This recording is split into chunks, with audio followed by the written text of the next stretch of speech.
शुरू में परी उस राक्षस के भयानक रूप रंग को देखकर डर गई, लेकिन उस राक्षस का परी के प्रति व्यवहार बहुत अच्छा था। उसने परी को ढेर सारे नए कपड़े और गहने दिए और साथ ही उसे एक बहुत ही सुंदर कमरा भी दिया। वह उसका बहुत ख्याल रखने लगा, जिससे धीरे धीरे परी का डर खत्म हो गया।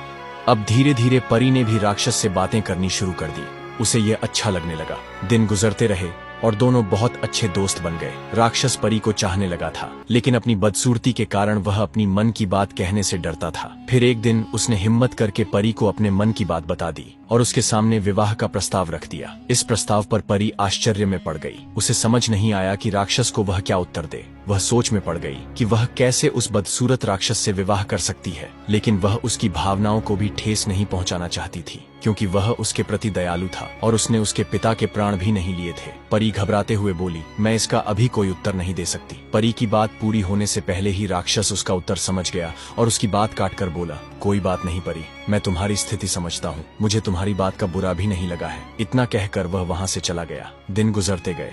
दोनों ने इस बारे में फिर कोई बात नहीं की। परी को वहाँ कोई तकलीफ नहीं थी, लेकिन वह अपने पिता और बहनों को बहुत याद किया करती थी। ऐसे ही एक दिन वह उन्हें याद कर उदास बैठी हुई थी। तभी राक्षस वहाँ आया और उसकी उदासी का कारण पूछा। परी ने उसे बताया कि वह अपने परिवार को याद कर रही है। राक्षस परी का दुख समझ गया और उसने उसे एक जादुई आईना दिया, जिसमें वह जब चाहे अपने पिता और बहनों को देख सकती थी। परी उस आईने को पाकर बहुत खुश हुई। अब जब भी उसका मन करता वह उसमें अपने परिवार को देख लेती थी। एक दिन परी ने उस आईने में देखा कि उसके पिता बहुत बीमार हैं और मरने की कगार पर हैं। वह यह देखकर बहुत दुखी हो गई। उसने राक्षस से विनती की कि वह उसे उसके पिता से मिलने के लिए जाने दे। वह आखिरी बार उनसे मिलना चाहती है। पता नहीं फिर कभी वह उन्हें देख पाएगी या नहीं। पहले तो राक्षस ने मना कर दिया, लेकिन फिर परी के आंसू देखकर उसका मन पिघल गया और उसने उसे जाने की इजाजत दे दी। उसने परी से कहा, मैं तुम्हें अपने पिता के पास जाने की इजाजत देता हूँ, लेकिन इस शर्त पर कि तुम्हें 7 दिन के भीतर वापस आना होगा, नहीं तो मैं तुम्हारी याद में मर जाऊंगा। परी ने राक्षस से वादा किया कि वह अपने पिता को देखकर 7 दिन में वापस लौट आएगी। राक्षस ने उसे एक अंगूठी दी और कहा